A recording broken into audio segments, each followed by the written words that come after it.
यह अभागी नीच जो तुम्हारे सामने बैठी है, यह दमिश्क के राजा की बेटी है। वह कई राजाओं के राजा है।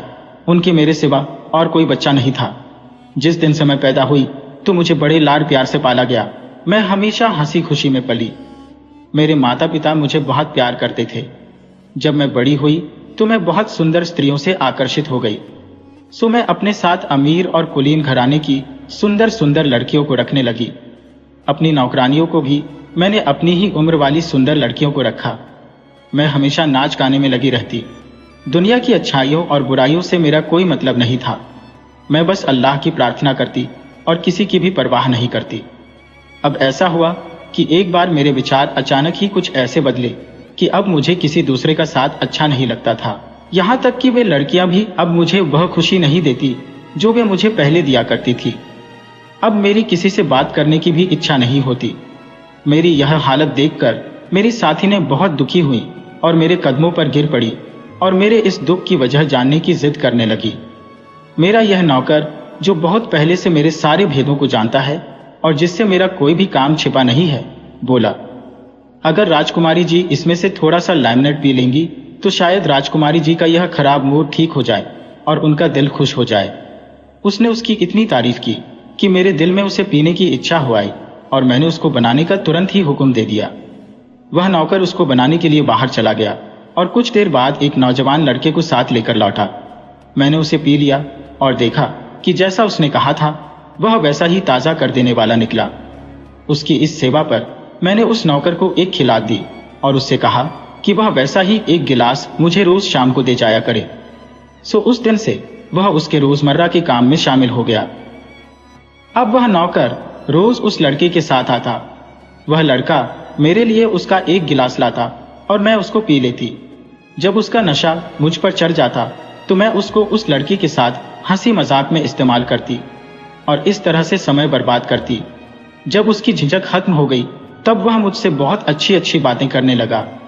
उसने मुझे बहुत सारे मजेदार किस्से सुनाए। इसके अलावा वह आहें भी भरता।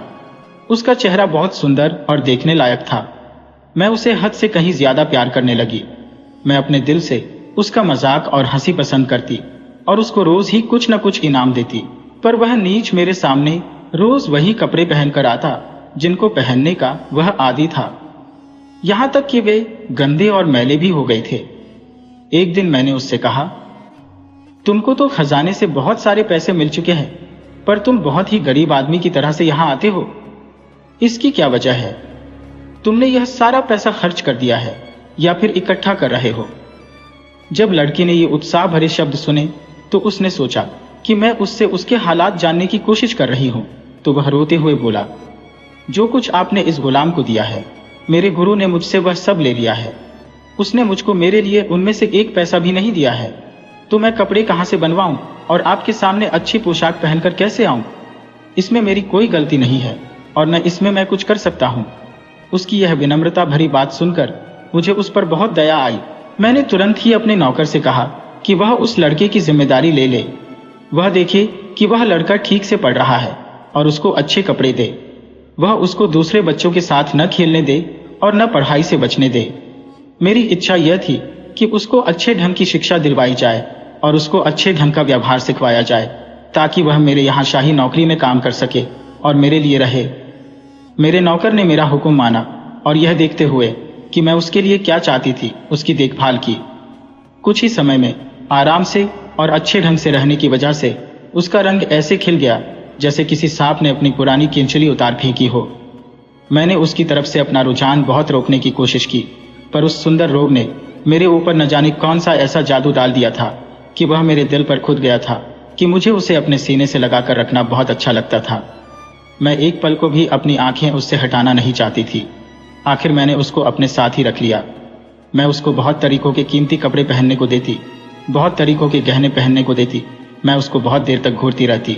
थोड़े में कहो तो जब तक वह मेरे साथ रहता तब तक मेरी सब इच्छाएं पूरी रहती, मेरे दिल को आराम रहता, मैं उसका हर कहा मानती। पर आखिर में मेरी हालत इतनी खराब हो गई कि पर अगर किसी भी जरूरत के समय वह एक पल को भी मेरे साथ नहीं होता या मेरी नजर से दूर होता तो मैं बहुत बेचैन हो जाती। कुछ साल बाद वह जवान हो गया। उसके दाढ़ी मूंछ आने लगे, उसका शरीर भरने लगा। तब हमारे दरबारी लोग हमारे बारे में बात करने लगे। सब तरह के चौकीदार अब उसको अंदर आने जाने से मना करने लगे। आखिरकार उसके महल में आने जाने के सब दरवाजे बंद हो गए। उसके बिना मैं बहुत बेचैन रहने लगी। उसका एक पल के लिए भी मुझसे अलग रहना मुझे ऐसा लगता जैसे बरसों बीत गए हो। जब मुझे यह निराशा बहुत सताने लगी तो मुझे ऐसा लगा जैसे न्याय का दिन आ पहुंचा हो। मेरी हालत ऐसी हो गई कि मैं अपनी बात कहने के लिए एक शब्द भी नहीं बोल सकी और न ही उसके बिना रह सकी। मुझे किसी तरह भी आराम नहीं था। ऐसी हालत में मैंने अपने उसी नौकर को बुलाया जो मेरे सारे भेदों को जानता था। मैंने उससे कहा, इस नौजवान को मैं अपने पास रखना चाहती हूँ। असल में मेरा यह प्लान है कि तुम इसको 1000 सोने के सिक्के देकर इसको चौक में एक जौहरी की दुकान खुलवा दो ताकि वह इस काम की कमाई पर ठीक से जी सके। वह मेरे घर के पास अपने लिए एक बड़ा सा घर बनवा ले, फिर अपने लिए कुछ गुलाम खरीद ले, बंधी हुई तनख्वाह पर कुछ नौकर रख ले। इस तरह से वह हर तरीके से आराम से रह सके। मेरे नौकर ने उसके लिए ऐसा ही कर दिया। उसने उसके लिए एक घर बनवा दिया, उसके लिए एक जौहरी की दुकान खोल दी ताकि लोग उसके पास आते जाते रहें, और उसके लिए उसने वह सब कुछ तैयार कर दिया जो कुछ भी उसे चाहिए था। बहुत जल्दी ही उसकी दुकान इतनी चल निकली कि जो भी कीमती खिलात और बढ़िया वाले जवाहरात किसी राजा को चाहिए थे वे केवल उसी की दुकान पर मिलते थे। धीरे धीरे उसकी दुकान इतनी बढ़ने लगी कि हर देश का बेशकीमती सामान उसकी दुकान पर मिलने लगा। उसकी दुकान पर आने जाने वालों की संख्या बढ़ने लगी, यहाँ तक कि दूसरे जौहरी अब दुकानों पर खाली बैठे नजर आते। थोड़े में कहो तो अब कोई भी उसके साथ अपना मुकाबला नहीं कर सकता था, न तो अपने शहर में और न दुनिया में। उसने इस दुकान से बहुत पैसा बनाया, पर उसका न होना मुझे बेहद खलता रहा। मेरी दिमागी और शारीरिक हालत बहुत खराब होती जा रही थी। कोई भी चीज मेरा दिल नहीं बहला पा रही थी। मुझे कोई ऐसा तरीका नहीं दिखाई दे रहा था जिससे मैं उससे मिल सकती। मेरे पास कोई ऐसा प्लान नहीं था जो मैं उस नौजवान को एक पल को भी देख सकती या मेरे धीरज को बांधे रखता। अब केवल यही एक तरीका रह गया था कि मैं उसके घर से अपने महल तक एक सुरंग खुदवा दूं और उसकी सहायता से उससे जब चाहे मिल सकूं। मैंने फिर अपने भरोसे वाले नौकर को बुलाया और अपनी यह इच्छा उसे बताई। कुछ ही दिनों में सुरंग बनकर तैयार हो गई। अब मेरा नौकर हर शाम को उसको उसी सुरंग से चुपचाप छिपाकर मेरे पास लेकर आता। हम सारी रात खाते पीते आनंद करते। मैं उससे मिलकर बहुत खुश थी, वह भी मेरे साथ बहुत खुश था। जब सुबह का तारा निकलता, मुवाजिन सुबह की प्रार्थना की आवाज लगाता, तब मेरा नौकर उसको उसी रास्ते से उसके घर वापस छोड़ आता। किसी चौथे आदमी को इस बात का पता नहीं था सिवाय मेरे नौकर के और 2 आयाओं के, जिन्होंने मुझे दूध पिलाया था और मुझे पाला पोसा था। इस तरह भी काफी समय निकल गया, पर एक दिन ऐसा हुआ कि जब मेरा नौकर उसको उसके घर से लाने के लिए जा रहा था, तो जैसा कि वह रोज करता था, उसने देखा कि नौजवान कुछ दुखी और उदास बैठा है। नौकर ने उससे पूछा, क्या बात है, आज सब ठीक है ना? तुम इतने दुखी क्यों हो? चलो राजकुमारी के पास चलो, उन्होंने तुम्हें बुला भेजा है।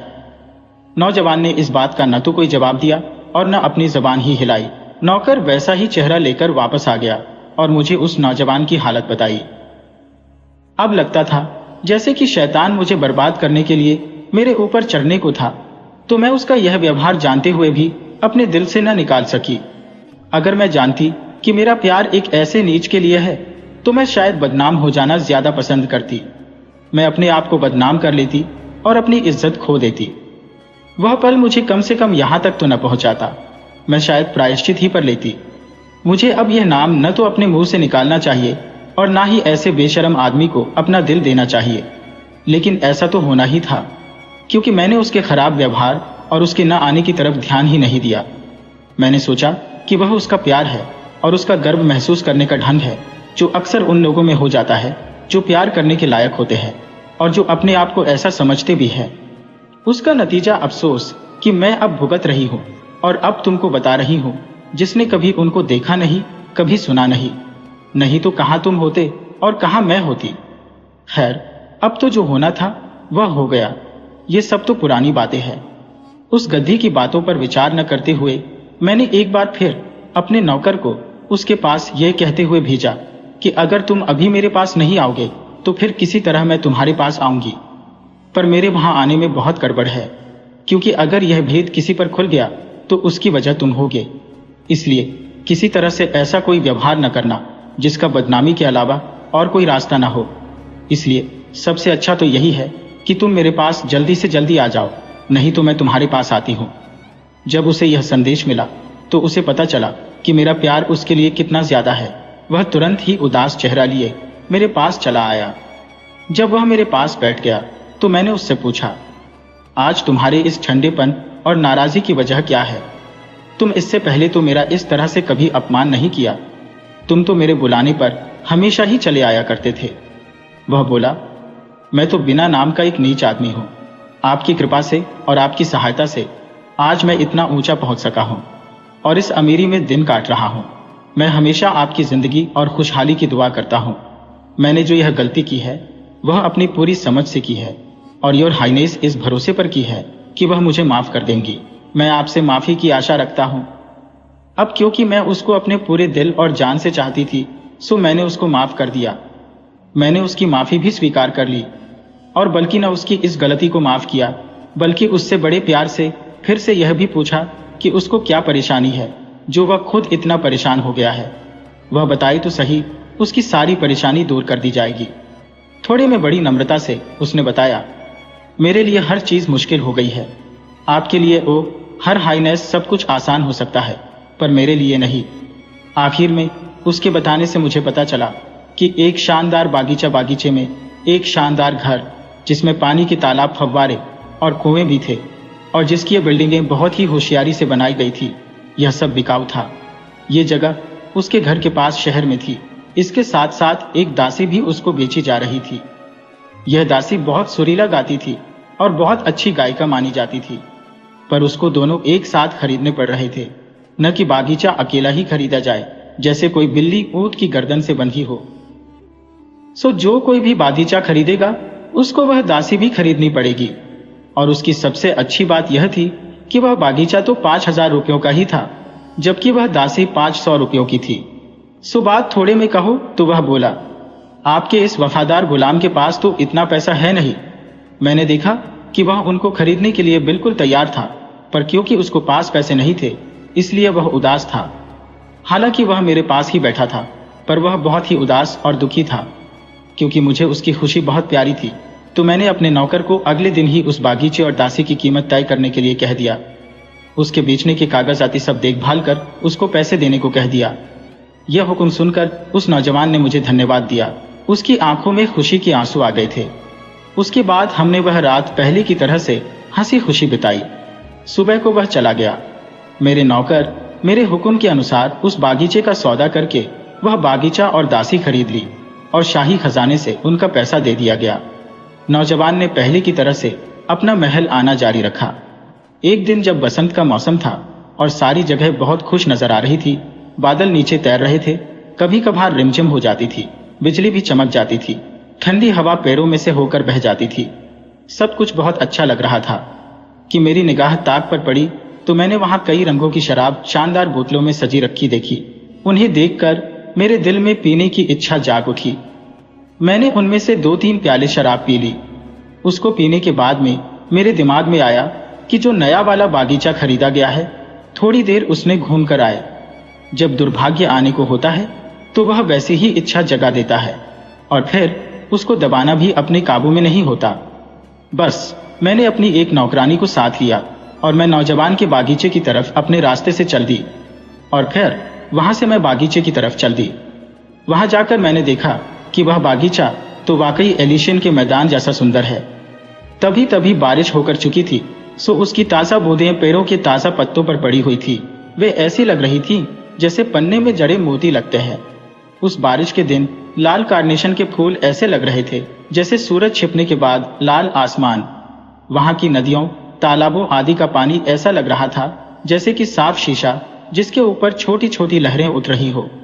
थोड़े में कहो तो मैं उस बागीचे में चारों तरफ को घूम रही थी कि तभी मुझे लगा कि दिन खत्म हो गया है और रात उतर आई है। उसी समय नौजवान भी अपने बागीचे में घूमने के लिए उस बागीचे में आ गया। उसने मुझे वहां देखा तो वह बड़ी इज्जत और प्रेम के साथ मेरे पास आया और मेरा हाथ पकड़कर अपने घर ले गया। जब मैं उसके घर में घुसी तो वहां का शानदार दृश्य देखकर तो मैं उसके बागीचे की सुंदरता ही भूल गई। उसके कमरे की चमक धमक और शान शौकत चारों तरफ दिखाई दे रही थी। झाड़फानूस की शक्लों में, कई तरह के लैंपशेड की शक्लों में, यह सब इतनी रोशनी फैला रहे थे कि शबरात की चांदनी भी इसके सामने अंधेरी लगने लगती। एक और हर तरह की आतिशबाजी हो रही थी। इस बीच बादल छोड़ गए और चमकीला चांद निकल आया, जैसे कोई शानदार स्त्री गुलाबी कपड़ों में सजी बजी अचानक निकल आए। यह तो बहुत ही अच्छा मनलुभावना दृश्य था। जैसे ही चांद निकला, नौजवान ने कहा, चलो बाहर छज्जे पर चलकर बैठते हैं, वहां से बागीचा अच्छा दिखाई देता है। मैं उसमें इतनी खो गई थी कि उस नीच ने जो कुछ कहा मैंने वही मान लिया। वह इस तरह से नाचा कि वह मुझे घसीटते हुए लेकर छज्जे तक चलता चला गया। बिल्डिंग बहुत ऊंची थी कि वहां से शहर का बाजार, बागीचा, सड़कें आदि सब उस बिल्डिंग की तली में दिखाई दे रहे थे। मुझे वहां से सारा दृश्य बहुत अच्छा लग रहा था। मेरी बाहें उसके गले में पड़ी हुई थी।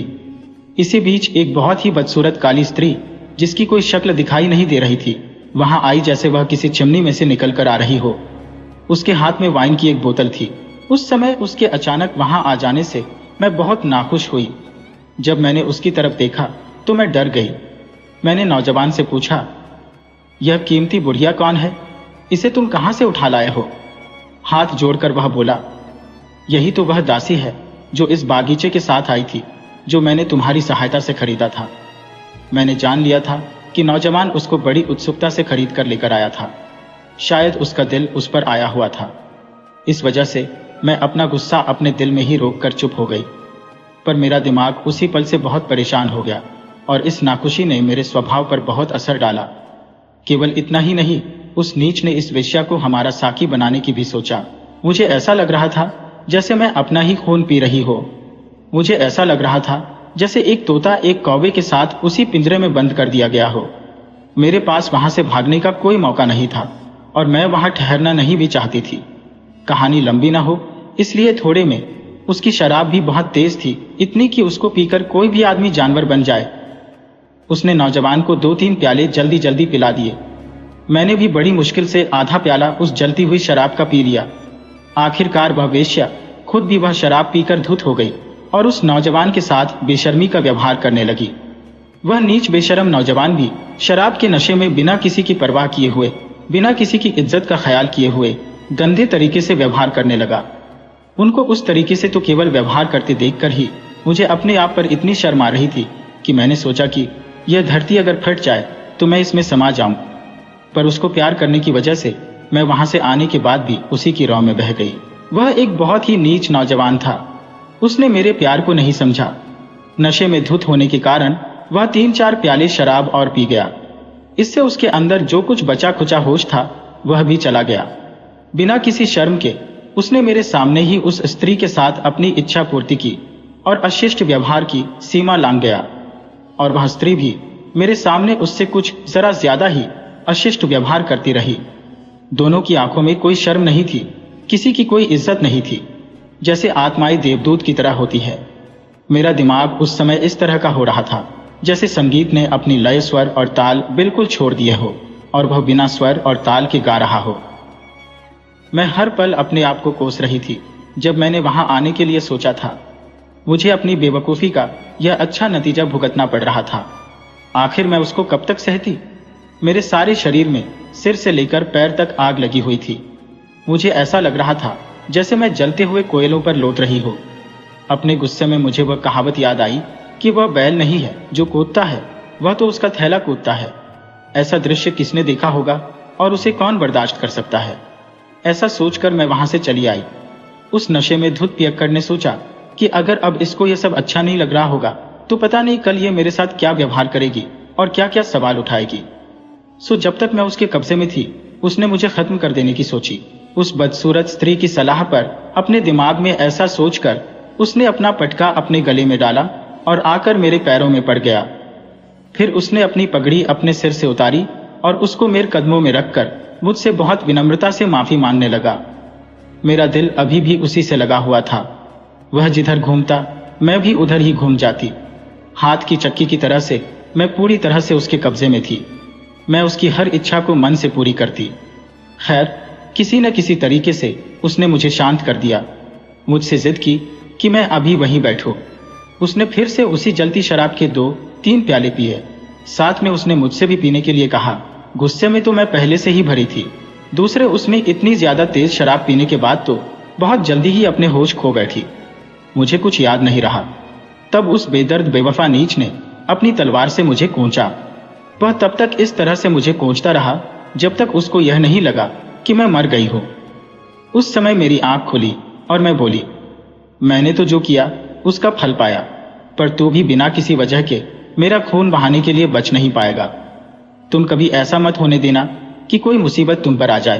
तुम अपने दामन से मेरा खून धो लेना। जो हो गया सो हो गया, ये भेद भी किसी को बताना भी नहीं। मैंने यह कभी नहीं चाहा कि तुम मर जाओ। इस तरह उसको मैं खुदा की देखभाल में सौंपकर काफी खून बह जाने की वजह से फिर बेहोश हो गई। उसके बाद मुझे पता नहीं फिर क्या हुआ। शायद यह सोचकर कि मैं मर गई हूं, उस कसाई ने मुझे एक बक्से में बंद कर दिया और उसे किले की दीवार से नीचे उतार दिया, और वही तुमने देखा।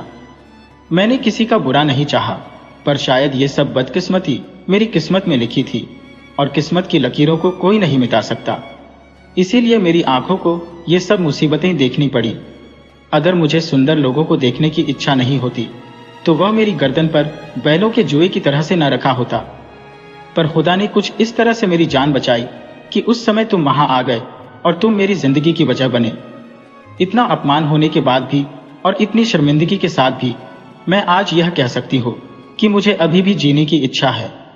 मैं किसी को मुंह नहीं दिखा सकती, पर मैं क्या करूं, मरना भी तो अपने हाथ में नहीं है। खुदा ने ही मुझे मारा और फिर खुदा ने ही तुम्हें मेरे पास भेजकर मुझे जिंदगी दी। अब देखना यह कि उसने मेरी किस्मत में भविष्य में क्या लिखा हुआ है। तुम्हारी मेहनत और उत्साह हर तरीके से मेरे काम आया, इसी से मेरे घाव ठीक हो सके। तुम मेरी इच्छाओं को पूरा करने के लिए अपनी जिंदगी और संपत्ति सब देने को तैयार हो। इसके अलावा और जो कुछ भी तुम्हारे पास है उसको भी तुम मुझे देने का तैयार हो। उन दिनों तुमको इतना गरीब और दुखी देखकर मैंने एक नोट अपने खजांची सिद्दी बहार को लिखा। उस नोट में मैंने उसे लिखा कि मैं एक ऐसी जगह हूं जहां मैं तंदुरुस्त और सुरक्षित हो। ये बात मुझ बदकिस्मत की बहुत अच्छी माँ को बता देना। बस सिद्दी बहार ने तुम्हारे हाथों मेरे लिए इतना सारा सोना भिजवा दिया, और जब मैंने तुमको खिलात और गहने खरीदने लिए यूसुफ की दुकान पर भेजा तो मुझे पूरा विश्वास था कि वह नीच जो हर एक से दोस्ती करने के लिए हमेशा तैयार रहता था, तुमको एक अजनबी समझकर तुमसे भी दोस्ती बढ़ाना चाहेगा। अपने घमंड की वजह से तुमको खाने पर मौज मस्ती करने के लिए बुलाना चाहेगा। मेरा यह सोचना ठीक ही रहा। उसने उसी तरह किया जैसा मैंने उसके बारे में सोचा था। और जब तुमने उससे यह वायदा किया कि तुम वापस जाओगे और तुम मुझसे उसकी जिद के बारे में पूछने आए, तो मैं इस बात से बहुत खुश हुई, क्योंकि मैं जानती थी कि अगर तुम उसके घर खाना खाने जाओगे तो बदले में तुम उसको अपने घर भी बुलाओगे। वह भी तुम्हारे घर आने के लिए बहुत इच्छुक होगा, इसलिए मैंने तुमको बहुत जल्दी ही भेज दिया। 3 दिन के बाद जब तुम उसके यहाँ आनंद मनाकर और बहुत आश्चर्य में लौटे और इतने समय घर से बाहर रहने के लिए मुझसे बहुत देर तक माफी मांगते रहे, तो तुम्हारे दिमाग को शांत करने के लिए मैंने तुमसे कहा कि यह कोई तरीका नहीं है कि जब उसने तुम्हें विदा किया तो तुम बिना किसी तौर तरीके के वहां से वापस लौट आओ। तुमको किसी का कर्जा इस तरह से बिना वापस दिए नहीं रखना चाहिए। तुम जाओ और ऐसी ही दावत के लिए उसको भी अपने घर बुलाकर लाओ, और उसको केवल बुलाकर ही नहीं बल्कि अपने साथ लेकर आओ। जब तुम उसको बुलाने के लिए चले गए तो मैंने देखा कि इतनी कम देर में तो हमारे घर में एक मेहमान के लायक कोई भी तैयारी नहीं हो सकती थी, और अगर वह तुरंत ही आ जाता तो मैं क्या कर सकती थी। लेकिन खुशकिस्मती से क्या हुआ कि पता नहीं कब से इस देश में यह रिवाज चला आ रहा था। राजा लोग साल में 8 महीने बाहर रहा करते थे। इस समय में वे अपने देश के प्रांतों के मामले देखा भाला करते थे और साथ में आमदनी इकट्ठी करते थे। बचे हुए बारिश के 4 महीने वे अपने शानदार महलों में गुजारते थे। सो इत्तेफाक से इस बदकिस्मत के पिता राजा अपने प्रांतों की देखभाल करने के लिए बाहर गए हुए थे। जब तुम उस नौजवान व्यापारी को लाने के लिए उसके घर गए हुए थे तो सिद्दी बहार ने मेरे हालात रानी को बता दिए। दोबारा अपनी गलती पर शर्मिंदा होते हुए मैं रानी जी के पास गई और जो कुछ मेरे साथ हुआ था वह सब उनको बताया। हालांकि माँ के प्यार से और बात को बनाकर रखने के लिए उन्होंने मेरी इतने दिनों की गैरहाजिरी को यह कहते हुए छिपा लिया, खुदा जानता है इसका क्या नतीजा निकलेगा। उस समय उन्होंने इस खबर को मेरी बदनामी की वजह से सबको बताना ठीक नहीं समझा और मेरे लिए उन्होंने मेरे सारे राज अपने अंदर ही छिपा कर रख लिए। पर वह सारा समय मुझे ढूंढती ही रही। जब उन्होंने मुझे इस हाल में देखा और मेरी बदकिस्मती का सारा हाल सुना तो उनकी आंखों में आंसू भर आए। वह बोली, ओ बदकिस्मत नीच, तूने शाही गद्दी की इज्जत और शान में जानबूझकर बट्टा लगाया है। तेरे ऊपर खुदा की लाख लाख कृपा है कि तू अभी तक मर नहीं गई है। अगर तेरी जगह मैं एक पत्थरों का बिस्तर खरीद लाती तो शायद ज्यादा अच्छी रहती। हालांकि पछताने के लिए अभी भी कोई देर नहीं हो गई है। जो कुछ भी तेरी बदकिस्मती से हो गया है वह हो गया है। अब यह बता कि इसके आगे तू क्या करेगी? तू जिंदा रहेगी या फिर मर जाएगी? मैं बहुत ही शर्मिंदगी से बोली कि इस बेकार की नीच की किस्मत में यही लिखा हुआ है कि यह इतनी शर्मिंदगी में भी इतने खतरों में से निकल कर भी जिए। वह तो खैर ज्यादा ही अच्छा होता अगर मैं मर गई होती, क्योंकि मेरे माथे पर कलंक का टीका तो लग ही गया है। पर फिर भी मैं किसी ऐसे काम के लिए अपराधी नहीं हूं जिससे मेरे माता पिता की बदनामी हो। मेरा प्लान यह है, जैसा कि मैं समझती हूँ, कि वे दोनों नीच मेरी आंखों के सामने से दूर हो जाए। अपने अपराधों की सजा का आनंद दोनों एक दूसरे के साथ मिलकर ही भोगें, जैसे मैंने उनके हाथों सहा है। यह बड़े दुख की बात है कि मैं उन्हें सजा देने के लिए कुछ नहीं कर सकती।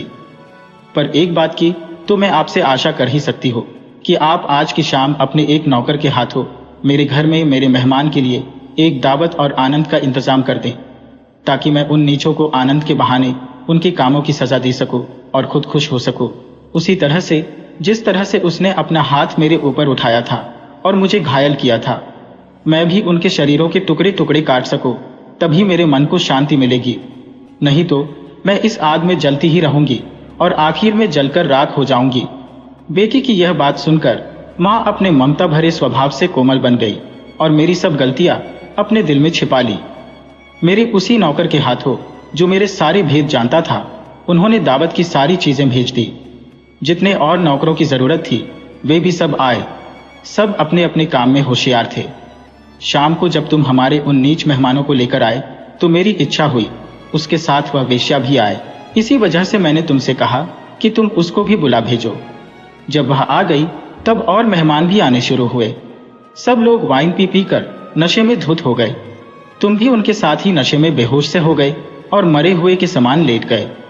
तब मैंने एक किलमाकिनी से कहा कि वह अपनी तलवार से उन दोनों के सिर काट दे और उनके शरीरों पर उन्हीं का खून मल दे। उसने तुरंत ही अपनी तलवार निकाली और दोनों के सिर काट दिए और उनके शरीरों पर उन्हीं का खून मल दिया। तुम पर मेरे गुस्सा होने की वजह यह थी कि मैंने तुम्हें आनंद करने की इजाजत दी थी, उनके साथ वाइन पीने की नहीं, जिनको तुम केवल कुछ ही दिनों से जानते थे। तुम्हारी यह बेवकूफी कुछ भी थी, पर मुझे खुशी नहीं दे सकी, क्योंकि जब तुमने जब तक पिया, जब तक तुम धुत नहीं हो गए, तो मैं तुमसे क्या सहायता लेती। बल्कि तुम्हारी सेवाओं ने मेरी गर्दन को ऐसे जकड़ रखा था कि तुम्हारे इस व्यवहार के बाद भी मैंने तुमको माफ कर दिया। देखो, अब मैंने तुम्हें अपनी सारी कहानी शुरू से आखिर तक सुना दी है। क्या तुम्हारे दिल में कुछ और जानने की इच्छा है?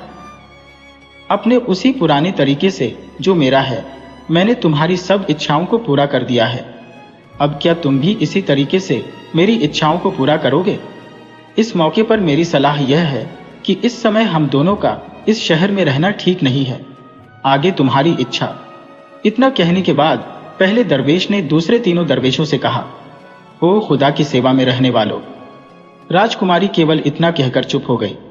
जैसा कि मेरा स्वभाव था, मैंने भी उसकी सलाह को सबसे ऊंचा दर्जा दिया और उसके प्यार के धागे में बंधकर बोला, जैसा तुम ठीक समझो, मेरे लिए वही सबसे अच्छा है और मैं बिना किसी हिचक के वैसा ही करूंगा।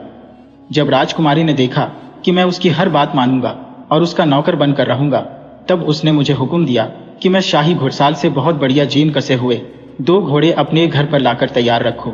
जब रात कुछ घंटे ही बाकी रह गई तो राजकुमारी ने आदमियों वाले कपड़े पहने 5 हथियार अपने साथ लिए एक बढ़िया से घोड़े पर चढ़ी। मैं भी अपने हथियार लिए दूसरे घोड़े पर सवार हुआ। हम दोनों एक ही दिशा में चल दिए। जब रात बीत गई, दिन निकलने लगा, तो हम लोग एक झील के किनारे पहुंच गए। वहां पहुंचकर हम अपने अपने घोड़ों से उतरे, हाथ मुंह धोए, जल्दी जल्दी नाश्ता किया, फिर अपने अपने घोड़ों पर चढ़े और आगे चल दिए। कभी कभी राजकुमारी बोलती, मैंने केवल तुम्हारे लिए ही अपना नाम, संपत्ति, इज्जत, देश अपने माँ बाप छोड़े। अब तुम ऐसा मत होने देना कि कहीं तुम भी मेरे साथ उस जंगली बेवफा की तरह से व्यवहार करो। कभी यात्रा को आरामदेह बनाने के लिए मैं कुछ और विषयों पर या फिर उसकी बात का जवाब देने के लिए भी कुछ बात करता। मैं उससे कहता, राजकुमारी जी, सारे आदमी एक से नहीं होते। वैसे लोगों के माता पिताओं में ही कुछ गड़बड़ी होती होगी, तभी तो वे ऐसे काम करते हैं। पर मैंने अपनी सारी धन दौलत और जिंदगी तो आपको दे दी है, और आपने भी मेरी बहुत अच्छे से इज्जत की है। मैं तो आपका अब बेदाम का गुलाम हूं। अगर आप मेरी खाल का जूता बनवा कर भी अपने पैर में पहनना चाहिए तो पहन सकती है। मैं कोई शिकायत नहीं करूंगा। इस तरह से हम लोगों के बीच इसी तरह की बातें होती चली जा रही थी। दिन रात आगे बढ़ते रहना ही हमारा काम हो गया था। अगर कभी हम थकान की वजह से कहीं रुकते भी थे तो उस समय में जंगली जानवरों का शिकार कर लेते थे। हम उनको कानून के अनुसार ही मारते थे, फिर उनको नमक लगाते थे। उसके बाद चकमक पत्थर से आग जलाकर उनको भूनते थे, तब खाते थे।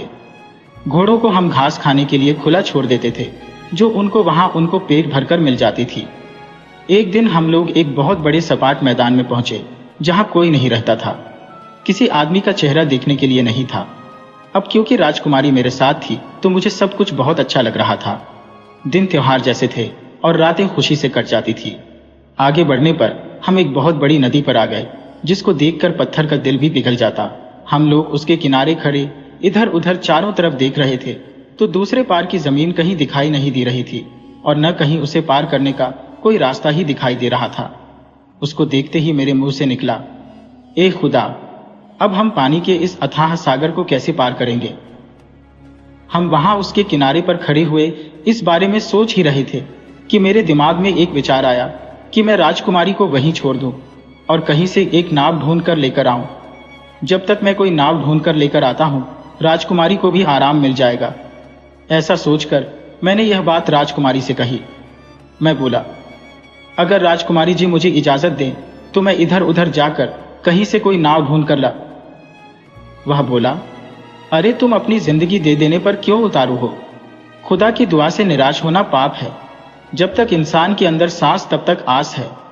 आने वाले समय में 3 दरवेश तुमसे रम के राज्य में आकर मिलेंगे, जो सब तुम्हारी तरह से ही दुखी हैं, तुम्हारी तरह की ही मुसीबत में फंसे हुए हैं। वे तुम्हारे से थोड़ी सी ही छोटी परेशानी में उलझ गए थे। उस देश के राजा का नाम आजाद बख्त है। वह भी बड़ी मुसीबत में है। जब वह तुमसे मिलेगा और बाकी के 3 दरवेश भी तुम्हारे साथ होंगे, तब तुम सबके दिलों की सब इच्छाएं पूरी हो जाएंगी। मैंने इस देवदूत के पैर पकड़ लिए और बोला, ओ खुदा का संदेश लाने वाले, तुम कौन हो और तुम्हारा नाम क्या है। उसने कहा, मेरा नाम मुर्तजा अली है और मेरा काम यह है कि जो लोग किसी परेशानी या खतरे में फंस जाते हैं, मैं उनकी सहायता करने के लिए तुरंत ही हाजिर रहता हूं। इतना कहकर वह वहां से गायब हो गया। थोड़ी में कहो तो मेरे आध्यात्मिक गुरु यानी परेशानियों में से निकालने वाले ने मेरी उदासी को खुशी में बदल दिया। उसके बाद मैंने कॉन्स्टेंटिनोपल जाने का प्रोग्राम बना लिया। रास्ते भर मैंने इस आशा में कि मेरी राजकुमारी मुझे मिल जाएगी, वे सब दुख सहे जो मेरी किस्मत में लिखे हुए थे। अल्लाह की दुआ से अब मैं यहाँ हूँ और अपनी खुशकिस्मती से आप लोगों से आकर मिल गया हूँ। जो मीटिंग मुर्तजा अली ने बताई थी, वह मीटिंग तो अब हो ही चुकी है। हमने एक दूसरे के साथ आनंद भी किया है। अब बस यही बाकी रह गया है कि राजा आजाद बख्त यहाँ आकर हमको देखे। हमें पूरा यकीन है कि उसके बाद हमारे सबके दिलों की इच्छाएं पूरी हो जाएंगी। क्या तुम लोगों को भी अल्लाह की कृपा में विश्वास है? तो तुम लोग आमीन कहो। ओ पवित्र रास्ता दिखाने वालों, इस तरह की आफतें मुझ घूमने वाले पर आकर पड़ी थी जो मैंने तुम सब लोगों को सुनाई। अब हमको उस पल का इंतजार करना चाहिए जब मेरी परेशानियां और दुख सब दूर होकर खुशी और संतोष में बदल जाएंगे। मेरी राजकुमारी मुझे मिल जाएगी। आजाद बख्त जो चुपचाप खड़ा हुआ, पहले दरवेश की कहानी बड़े ध्यान से सुन रहा था। पहले दरवेश की कहानी सुनकर बड़ा खुश हुआ। तब वह दूसरे दरवेश की कहानी सुनने के लिए तैयार हो गया। जब दूसरे दरवेश के अपने कारनामे सुनाने की बारी आई, वह भी आराम से बैठ गया और बोला, ओ दोस्तों, कुछ इस फकीर की कहानी भी सुनो जो अब मैं तुमसे कहता हूँ। शुरू से लेकर आखिर तक कोई डॉक्टर उसका इलाज नहीं कर सकता। मेरा दर्द तो लाइलाज है। सुनो, ओ दल्क के कपड़े पहनने वालों, यह अभागा नीच फारस राज्य का राजकुमार है। वहाँ हर तरह की जानकारी वाले लोग पैदा हुए हैं, इसलिए वहाँ की एक कहावत बहुत मशहूर है, इस्फहान निस्फी जहान, यानी इस्फहान तो आधी दुनिया है और वह इसी नाम से मशहूर है। 7 द्वीपों में उसके जैसा कोई देश नहीं है। उस देश का तारा सूरज है। पुराने देशों में से इसके जैसा देश और कोई नहीं है। 7 लोकों में इसका नक्षत्र ही सबसे बड़ा है। इसकी जलवायु बहुत खुशी देने वाली है। इसमें रहने वाले बहुत ज्ञानी हैं और इसकी संस्कृति भी बहुत ऊंची है। मेरे पिता जो इस देश के राजा थे, उन्होंने मुझे राजनीति के सब नियमों को समझाने के लिए बहुत अच्छे टीचर रखे जो बहुत कुछ जानते थे। वे मुझे बचपन से ही पढ़ा लिखा रहे थे, सो हर चीज में पूरी शिक्षा लेने के बाद अब मैं सब में होशियार हो गया। अल्लाह की कृपा से जब मैं 14वें साल में पहुंचा, तब तक मैंने सारा विज्ञान, विनम्रता से बातचीत करना, अच्छे ढंगचाल आदि सब सीख लिए थे जो कि एक राजा को आने जरूरी थे। इसके अलावा दिन रात मेरी यही इच्छा रहती कि मैं होशियार लोगों के पास बैठूं और हर देश का इतिहास जानो, मशहूर राजाओं और ऊंची ऊंची इच्छाएं रखने वाले राजकुमारों के बारे में जानो। एक दिन मुझे एक बहुत ही विद्वान आदमी मिला जिसे इतिहास बहुत अच्छा आता था और जिसने काफी दुनिया देखी थी। मुझसे बोला, हालांकि किसी भी आदमी को अपनी जिंदगी का कोई भरोसा नहीं है, फिर भी उनमें कुछ बहुत ही बढ़िया गुण पाए जाते हैं जिनकी वजह से वे बहुत मशहूर हो जाते हैं और जिनकी वजह से वह पीढ़ी दर पीढ़ी और जजमेंट डे तक मशहूर रहते हैं। मैंने उससे विनती की कि वह मुझे ऐसे कुछ लोग बताए जिनके साथ ऐसा हुआ है, ताकि मैं उनके बारे में सुन सकूं और उनके जैसे कामों को कर सकूं। तब उस आदमी ने मुझे हातिम ताई की जिंदगी की कई घटनाओं में से ये घटना सुनाई। हातिम के समय में अरब का एक राजा था नौफार। उसकी हातिम से बहुत बड़ी दुश्मनी थी क्योंकि हातिम बहुत मशहूर था। सो एक बार वह बहुत सारी सेना लेकर उससे लड़ने गया। हातिम एक बहुत ही अच्छा आदमी था और वह खुदा से डरता था। उसको ऐसा लगा, अगर मैं भी इसी तरह लड़ने की तैयारी करूं तो खुदा के बहुत सारे प्राणी मारे जाएंगे और बहुत खून खराबा होगा, जिसका नतीजा स्वर्ग में मेरे खिलाफ लिखा जाएगा। ऐसा सोचकर उसने अकेले ही केवल अपनी पत्नी को ही साथ लिया और भागकर पहाड़ों में एक गुफा में जाकर छिप गया। जब हातिम के भाग जाने की खबर अरब के राजा नौफाल को मिली तो उसने हातिम की सारी जायदाद और उसका रहने का घर सब जब्त कर लिया और यह घोषणा करवा दी कि जो कोई भी हातिम को ढूंढकर पकड़ कर लाएगा उसको शाही खजाने से 500 सोने के सिक्के दिए जाएंगे। जब लोगों ने यह घोषणा सुनी तो हर किसी के मन में यह लालसा जागी कि वह यह काम करे और हातिम को पकड़वाकर 5 सोने के सिक्के ले ले।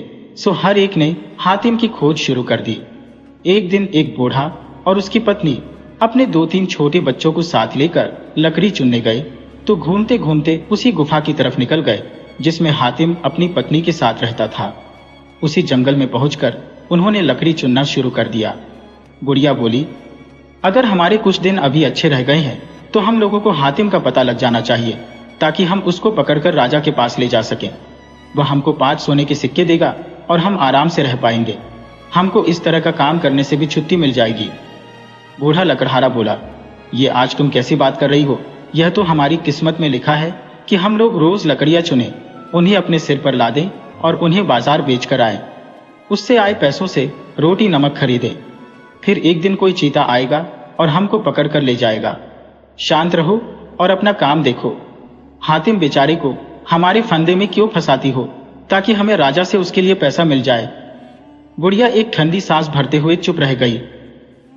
हातिम ने इन दोनों बूढ़ों की बातें सुन ली तो उसको लगा कि इन बूढ़ों को तब पैसे की बहुत जरूरत है और इनसे अपने आप को छिपाना तो इंसानियत नहीं है कि इनके दिलों की इच्छाएं पूरी ना हो पाएं। सच तो यह है कि बिना दयावान बने तो कोई इंसान इंसान ही नहीं है, और वह आदमी जिसके दिल में भावनाएं ही ना हो तो वह तो कसाई है कसाई। आदमी तो दया दिखाने के लिए ही पैदा किया गया था, वरना देवदूतों को भक्ति की कोई जरूरत नहीं थी। थोड़े में कहो तो हातिम की इंसानियत इस बात की गवाही नहीं दे रही थी कि जो कुछ उसने अपने कानों से सुना था उसको सुनकर वह उनसे छिपा बैठा रहे। वह तुरंत ही अपनी गुफा से बाहर निकल कर आया और बूढ़े से बोला, मैं हातिम हूं, तुम मुझे नौफाल के पास ले चलो। मुझे देखकर वह तुमको उतने पैसे दे देगा जितने उसने मुझे लाने वाले को देने का वायदा किया है। गुड़िया बोली, यह सच है कि मेरी भलाई और फायदा तो इसी में है कि मैं यह करूं, पर यह कौन जानता है कि वह आपके साथ कैसा व्यवहार करेगा। अगर उसने आपको मरवा दिया तो मैं क्या करूंगी? मेरे लिए यह ठीक नहीं होगा कि मैं आपको आपके दुश्मन को केवल इसलिए सौंप दूं कि मुझे अपने लालच की वजह से उससे पैसे मिल जाएंगे। मैं ऐसा कभी नहीं कर सकती। उन पैसों का क्या है, वे तो मैं कुछ ही दिनों में खर्च कर दूंगी। और फिर मेरी जिंदगी ही कितनी है, आखिर मैं तो मर ही जाऊंगी, तो मैं अल्लाह को जाकर क्या जवाब दूंगी। हातिम ने उससे बहुत विनती की, तुम मुझे अपने साथ ले चलो, ये मैं तुमसे अपनी खुशी के लिए कह रहा हूँ। मेरी हमेशा से ही यह इच्छा रही है कि मेरी जिंदगी और संपत्ति किसी दूसरे के काम आए तो मुझे बहुत अच्छा लगेगा। पर बूढ़े को किसी तरह से भी हातिम को उसके दुश्मन को सौंपने के लिए और उसको उसे दे देने का इनाम लेने के लिए नहीं मनाया जा सका। जब वह सब तरफ से निराश हो गया और बूढ़ा भी किसी तरह से नहीं माना, तो हातिम बोला, अगर तुम मुझे जिस तरह से मैं चाहता हूँ वैसे मुझे वहां नहीं ले जाओगे तो मैं राजा के पास खुद चला जाऊंगा और कहूंगा कि इस आदमी ने मुझे पहाड़ों में एक गुफा में छिपा रखा था। बूढ़ा हंसा और बोला, अगर मुझे भलाई करने का बुरा फल मिलता है तब तो मेरी किस्मत ही खराब है। जब ये सब बातें चल रही थी तो वहां कुछ और लोग इकट्ठा हो गए, भीड़ जमा हो गई। उन्होंने हातिम ताई को वहां देखा तो तुरंत ही उसे पकड़ लिया और उसको अपने साथ ले गए। यह देखकर बूढ़ा कुछ दुखी हो गया, पर चुपचाप वह उनके पीछे चल दिया। जब वे लोग हातिम को नौफाल के पास ले गए तो उसने पूछा, इसे यहां कौन पकड़ कर लेकर आया है? उस भीड़ में से एक बेकार के निर्दयी आदमी ने कहा, ऐसा काम और कौन कर सकता है, इसे मैं पकड़ कर लाया हूं, ये शान का झंडा आसमान में मैंने गाड़ा है। एक और आदमी बोला, मैंने इसको जंगलों बहुत दिनों तक ढूंढा और आखिरकार पकड़ ही लिया, अब मैं इसको यहां ले आया हूं। कम से कम मेरी मेहनत की तो इज्जत करें और मुझे वह दें जो आपने देने का वायदा किया है।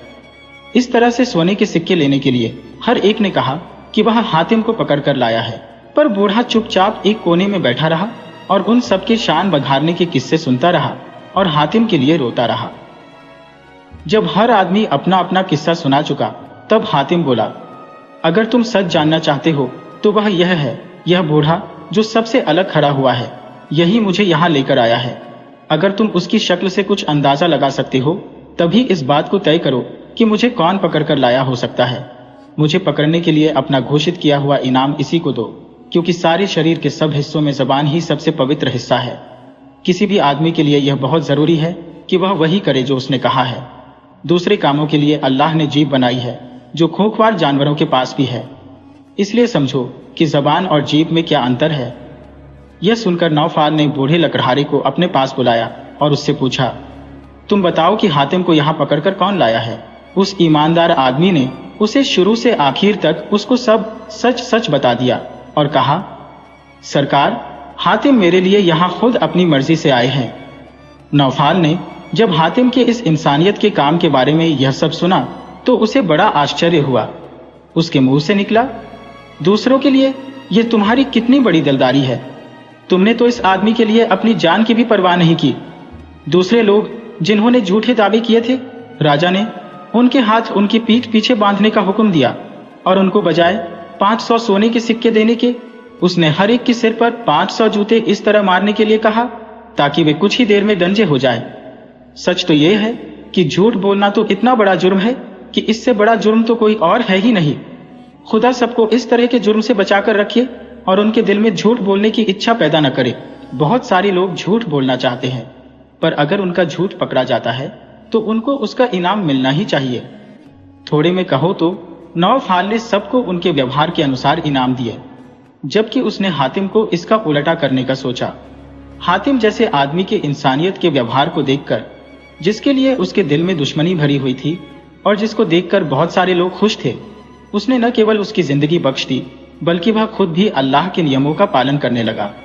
उसने दोस्ती और प्यार से हातिम का हाथ पकड़ा और कहा, ऐसा ही क्या नहीं होना चाहिए, जैसे आदमी तुम हो ऐसा आदमी तो कोई भी काम कर सकता है।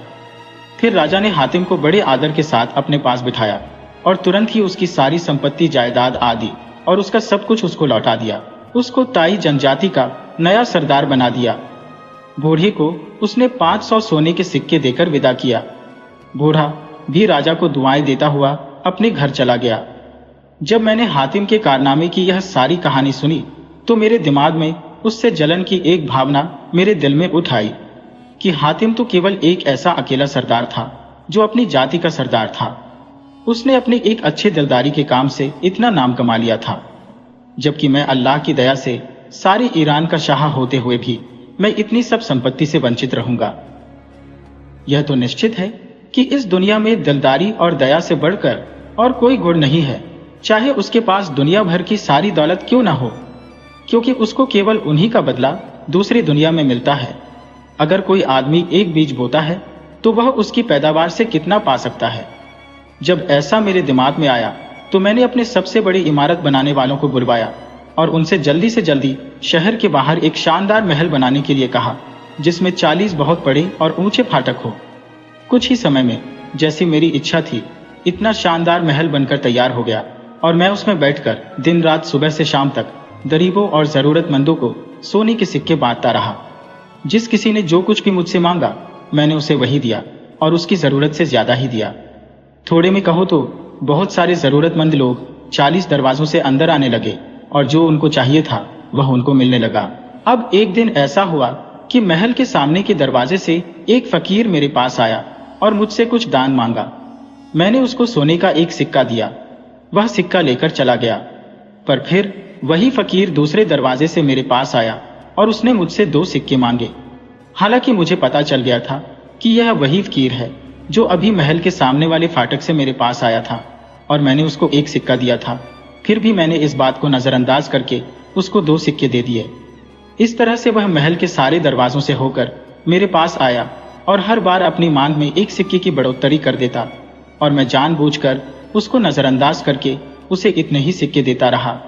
सो जब वह 40वें फाटक से आया तो उसने मुझसे 40 सिक्के मांगे। उस बार भी मैंने उसको 40 सिक्के देने के लिए कहा और उसको 40 सिक्के दे दिए गए। पर इतना पैसा लेने के बावजूद वह फिर से महल के पहले वाले दरवाजे से अंदर आया और फिर से दान मांगा। इस बार मुझे उसका व्यवहार कुछ अच्छा नहीं लगा। सो मैं बोला, ओ लालची आदमी, तू यह किस तरीके का फकीर है जो इन 3 अक्षरों का मतलब भी नहीं समझता जो फाक्र से बनते हैं। फकीर को उस शब्द का मतलब समझते हुए ही रहना चाहिए। वह बोला, ओ दयालु आत्मा, आप खुद मुझे इसका मतलब समझाएं।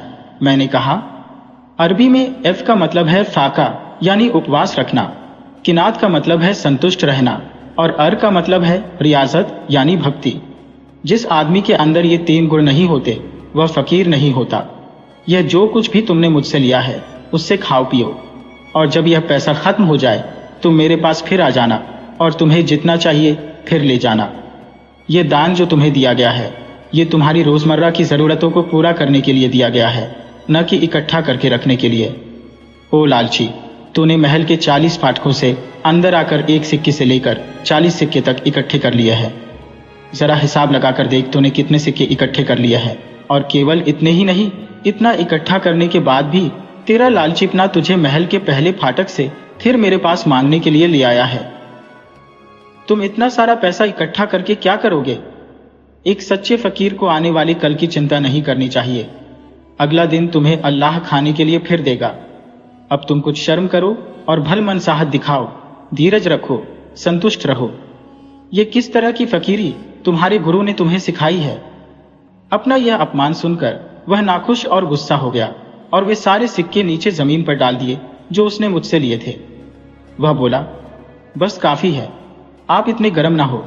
आप अपने ये सिक्के वापस ले लें और इन्हें अपने पास रखें और आगे से आप कभी अपने आप को दानी न कहें। दानी होना कोई आसान काम नहीं है। आप दानी होने का बोझ संभालने के लायक नहीं है। आपको उस तरह का होने में अभी बहुत समय लगेगा। आप अपनी मंजिल से अभी बहुत दूर है। अरबी शब्द सख्य या उर्दू शब्द सखी भी 3 अक्षरों से बना हुआ शब्द है। पहले इन 3 अक्षरों से बने हुए शब्द का पालन कीजिए, तभी आप दरियादिल बन पाएंगे। यह सुनकर मैं थोड़ा बेचैन हो गया और फकीर से कहा, ओ पवित्र तीर्थयात्री, पहले तुम मुझे इन 3 अक्षरों का मतलब समझाओ। फकीर बोला, अरबी भाषा में ऐसा 3 अक्षर से समाई निकला है जिसका मतलब होता है सहना। अरबी भाषा के ख अक्षर से है खौफे इलाही यानी अल्लाह से डरना और अरबी भाषा के य यानी ये अक्षर से बना है याद यानी जन्म और मौत की याद। जब तक कि किसी में ये गुण न हो तब तक किसी को दरियादिल या दयालु कहने का अधिकार नहीं है। दयालु कहलवाने का अधिकार उसको भी है जिसमें अगर दूसरे गुण न भी हो तो भी वह अपने दयालु होने के गुण की वजह से अपने बनाने वाले का प्यारा होता है। मैं बहुत सारे देश घूमा हूँ पर मैंने इससे पहले कभी इतना दयालु आदमी नहीं देखा जितनी कि वह बसरा की राजकुमारी। अल्लाह ने दया तो उसके रोम रोम में भर रखी है। बाकी सब नाम तो चाहते हैं पर उसके जैसे काम नहीं करते। यह सुनकर मैंने उस फकीर से उस सब अपमान की माफी मांगी जो मैंने उसका किया था, और विनती की कि उसे जो चीज जितनी चाहिए ले जाए। पर वह किसी तरह भी मेरी कोई भी भेंट लेने के लिए तैयार नहीं हुआ, बल्कि वह ये शब्द दोहराता हुआ वहां से चला गया, अब चाहे आप मुझे अपना पूरा राज्य भी क्यों न दे दें, मैं तो अब उसके ऊपर थूकूंगा भी नहीं और न ही मैं। सो इतना कहकर वह तीर्थयात्री तो वहां से चला गया, पर बसरे की राजकुमारी के बारे में सुनकर मेरे दिल में चैन कहा। उससे मिलने का कोई आसान सा रास्ता भी सुझाई नहीं दे रहा था। मेरे दिल में बस यही इच्छा उठ रही थी कि किसी भी तरह से मुझे बसरा पहुंचना चाहिए और उसे देखना चाहिए। इस बीच मेरे पिता राजा मर गए और मुझे वहां का शाह बना दिया गया। मुझे अब राज्य तो मिल गया था, पर मेरे दिल में से बसरा जाने की इच्छा कहीं नहीं गई थी। मैंने अपने वजीर और कुलीन लोगों से सलाह की, जो शाह का सहारा थे, जो राज्य की नींव थे, कि मैं बसरा जाना चाहता हूं। आप लोग अपनी अपनी जगह पर ठीक से बने रहे। अगर मैं तंदुरुस्त रहा तो वहां का रास्ता मेरे लिए छोटा ही रहेगा। मैं जल्दी ही वापस आ जाऊंगा। मेरे इस इरादे से कोई भी खुश नहीं लग रहा था। अपनी मजबूरी की वजह से मेरा दिल उदास और उदास रहने लगा। और फिर एक दिन मैं बिना किसी से पूछे मैंने अपने एक प्राइवेट भरोसेदार वजीर को बुलवाया, उसको युवराज बनाया, अपनी गैर हाजिरी में अपने सारे अधिकार सौंपे और उसको अपनी राज्य का सबसे ऊंचा ओहदा सौंपकर वहां से चल दिया। मैंने गेरुआ कपड़े पहने तीर्थयात्री फकीर का वेश रखा और बसरा की सड़क पर अकेला ही चल पड़ा। कुछ ही समय में उसकी सीमा तक जा पहुंचा और बराबर मुझे यही दृश्य दिखाई देता रहा। जहां भी मैं रात को रुकता, राजकुमारी के नौकर हमेशा ही मेरा स्वागत करने के लिए तैयार रहते और फिर मुझे आलीशान घरों में ठहराते। वे मुझे बहुत ही बढ़िया खाना खिलाते और सारी रात मेरी सेवा में खड़े रहते। अगले दिन मैं फिर जहां रुका वहां भी मुझे ऐसा ही स्वागत मिला। ऐसी सुख सुविधाओं में मैं कई महीने यात्रा करता रहा। आखिर मैं बसरा की सीमा में घुसा। जैसे ही मैं बसरा में घुसा कि एक बढ़िया कपड़े पहने हुए तमीजदार सुंदर नौजवान मेरे पास आया। देखने से वह एक अक्लमंद आदमी लग रहा था। उसने बड़ी मीठी बोली में मुझसे कहा, मैं तीर्थयात्रियों की देखभाल करता हूं। मैं हमेशा ऐसे ही यात्रियों की खोज में रहता हूं, तो फिर वे चाहे तीर्थयात्री हो या फिर कोई भी यात्री जो इस शहर में आता है, मैं उसको अपने घर ले जाता हूं। किसी अजनबी के लिए मेरे घर के सिवा यहां ठहरने की कोई और जगह नहीं है। सो ओ पवित्र आदमी, आप मेरे साथ आइए। मेरे घर आकर मेरा और मेरे घर का मान बढ़ाइए। मैंने उससे पूछा, आप भले आदमी नाम क्या है? वह बोला, सारे लोग मुझे बेदरवक्त कहकर पुकारते हैं। उसके अच्छे गुणों और तौर तरीकों को देखकर मैं उसके साथ चला गया और उसके घर आया। मैंने देखा कि उसका घर तो एक बहुत शानदार महल था जो शाही ढंग से सजा हुआ था। वह मुझे एक बहुत बढ़िया कमरे में ले गया और वहां बिठाया। फिर उसने गर्म पानी मंगवाया और अपने नौकरों से मेरे हाथ पैर धुलवाए। फिर दस्तरख्वान बिछवाया। नौकर ने मेरे सामने कई प्रकार के खाने लगाए और बहुत सारे फल और केक और बिस्किट लगाए। अपना इतना शानदार स्वागत देखकर तो मेरी तो आत्मा तक तृप्त हो गई। मैंने एक एक और हर तरह के खाने में से खाया और फिर अपना हाथ खींच लिया। नौजवान बार बार मुझसे जिद करता रहा, जनाब आपने खाया ही क्या है? ये तो ऐसा लग रहा है जैसे ये खाना केवल रखने के लिए हो, खाने के लिए नहीं। आप बिना किसी हिचक के कुछ और लें। मैंने कहा, खाने में क्या शर्म? अल्लाह तुम्हारे घर में बढ़ोतरी करे। मैंने पेट भरकर खा लिया है। तुम्हारे खाने की बढ़ाई करने के लिए मेरे पास शब्द काफी नहीं है। अभी तक मेरी जबान पर तुम्हारे खाने का स्वाद चढ़ा हुआ है। मेरी हर डकार के साथ तुम्हारे खाने की खुशबू आ रही है। बस अब इसे वापस ले जाओ। जब दस्तरख्वान हटा लिया गया तो फिर वहां काशानी मखमल का कालीन बिछाया गया। नौकर लोग हाथ धुलाने वाला जग और तसला और खुशबूदार साबुन और गर्म पानी लेकर आए ताकि मैं अपने हाथ धो सकूं। फिर उसने एक जवाहरात जड़े सोने के डिब्बे में सुपारी और कई तरह की मुखवास पेश की। जब भी कभी मैंने पानी मांगा तो नौकर लोग हमेशा बर्फ से ठंडा किया हुआ पानी लेकर आए। शाम को शीशे के बर्तनों से ढकी हुई कपूर मिली हुई मोमबत्तियां जलाई गईं। उसके बाद वह नौजवान मेरे पास बात करने के लिए आकर बैठ गया और मेरा दिल बहलाने लगा। जब एक प्रहर रात बीत गई तो वह मुझसे बोला, आप यहां इस पलंग पर सोइए जिसके चारों तरफ मसहरी लगी हुई है। मैंने कहा, हम तीर्थयात्रियों के लिए तो एक चटाई या हिरन की खाल ही काफी है। यह सुख और आराम तो आप दुनिया वालों के लिए है। वह बोला, ये सब चीजें तो तीर्थयात्रियों के लिए ही है, इसमें मेरी कोई चीज नहीं है। जब उसने काफी जिद की तो मैं जाकर उस पलंग पर लेट गया। वह बिस्तर तो उसका इतना मुलायम था जितना कि कोई फूलों का बिस्तर भी नहीं होगा। उसके दोनों तरफ गुलाब के गमले रखे थे और फूलों की टोकरियां महक रही थी। मैं जिस तरफ भी करवट लेता उस तरफ ही एलो की खुशबू सूंघने को मिलती। इस तरह खुशबुएं सूंघता सूंघता मैं पता नहीं कब सो गया। जब सुबह हुई तो नौकर मेरे लिए नाश्ता ले आए। नाश्ते में बादाम, पिस्ता, अंगूर, अंजीर, नाशपाती, अनार और खजूर थे और इनके साथ फलों से बना शरबत था। इस तरह के आराम में मैंने 3 दिन 3 रात वहां काटी। चौथे दिन मैंने उससे विदा मांगी तो नौजवान ने हाथ जोड़कर कहा, ऐसा लगता है कि मैं आपकी तरफ पूरा ध्यान नहीं दे पाया, इसलिए आप नाराज हो गए हैं। मैंने आश्चर्य से कहा, खुदा के लिए ये तुम क्या कह रहे हो? मेहमानदारी तो केवल 3 दिन की होती है और वे 3 दिन अब पूरे हो गए हैं। इससे ज्यादा यहाँ रुकना ठीक नहीं है। इसके अलावा मैं तो यात्रा के लिए निकला हूँ। अगर मैं केवल एक जगह पर ही रह गया तो भी यह मेरे लिए ठीक नहीं होगा। इसीलिए मैं अब यहाँ से जाना चाहता हूँ। दूसरे, तुम्हारी मेहमान नवाजी तो इतनी अच्छी थी कि मेरा दिल तुमसे बिछड़ने के लिए नहीं कर रहा। वह फिर बोला, आपकी जैसी इच्छा हो वैसा कीजिए, पर जरा ठहरिए। मैं जरा राजकुमारी जी से मिलकर आता हूँ। और अब आप क्योंकि जा रहे हैं तो आपको यह भी मालूम होना चाहिए कि आपके सारे पहनने के कपड़े, बिस्तर, सोने चांदी के बर्तन, इस कमरे के सब जवाहरात, जड़े बर्तन अब आपके हैं। इनको यहाँ से ले जाने के लिए आप मुझे जो भी करने के लिए कहेंगे मैं उसका इंतजाम कर दूंगा। मैंने कहा, ऐसी बातें करना छोड़ो। मैं तो एक तीर्थयात्री हूं ना कि कोई घूमता फिरता भाट। अगर मेरे मन में जरा सा भी लालच होता तो मैं तीर्थयात्री ही क्यों बनता? और फिर मेरी इस दुनियावी जिंदगी की बुराइयां कैसे जाती? वह मेहरबान नौजवान बोला, अगर राजकुमारी जी ऐसा सुनेंगी तो वह तो मुझे नौकरी ही से निकाल देंगी और अल्लाह ही जानता है कि और क्या क्या सजा मुझे मिलेगी। अगर आप इन सबको अपने साथ नहीं ले जाना चाहते तो इन सबको एक कमरे में बंद करवा दीजिए और उसका दरवाजे पर अपनी सील लगा दीजिए। उसके बाद फिर उसका जो चाहे और जब आप चाहें तब वह कीजिएगा। मैं उसकी इस सलाह को भी मानने वाला नहीं था और वह भी मेरी बात को नहीं मान रहा था। तो आखिर में यही तय पाया गया कि उन सबको मैंने एक कमरे में बंद कर दिया और दरवाजे पर मैंने अपनी सील लगा दी। अब मैं बेसब्री से उससे विदा लेने का इंतजार कर रहा था। इस बीच एक खास नौकर वहां आया। उसके सिर पर पगड़ी थी और कमर के चारों तरफ एक छोटा सा कपड़ा लिपटा हुआ था। उसके हाथ में जवाहरातों से जड़ी हुई सोने की एक गदा थी। उसके साथ और भी बहुत सारे ऊंचे ओहदे वाले नौकर थे। इस शानो शौकत के साथ वह खास नौकर मेरे पास आया। उसने मुझसे इतनी नम्रता और कोमलता से कहा जिसे मैं बता नहीं सकता, जनाब, अगर आप मुझ पर मेहरबान हो तो मेहरबानी करके मेरे घर आने की कृपा करें तो मैं बड़ा कृतज्ञ होऊंगा।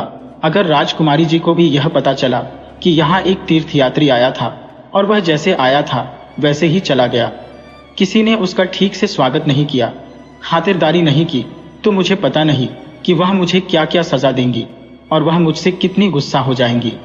और हाँ, यह मेरी जिंदगी पर भी असर डालेगा। मैंने उसकी इस प्रार्थना को अस्वीकार कर दिया, पर वह जिद करता रहा और मुझसे जीत गया। वह मुझे एक और घर में ले गया जो पहले वाले घर से ज्यादा अच्छा था। पहले मेजबान की तरह से उसने भी मेरी उसी तरह से दिन में 2 बार 3 दिन और 3 रात तक मेहमान नवाजी की। सुबह और तीसरे पहर में फल और शरबत भिजवाता था। चलते समय उसने भी मुझसे यही कहा कि मैं वहां पर रखी हर चीज का मालिक था और मैं उसका वही करूं जो मैं चाहूं। ऐसे अजीब सी बातें सुनकर मैं तो भौंचक्का रह गया। मैंने प्रार्थना की कि ओ खुदा, मुझे इस शहर से किसी तरह बचा।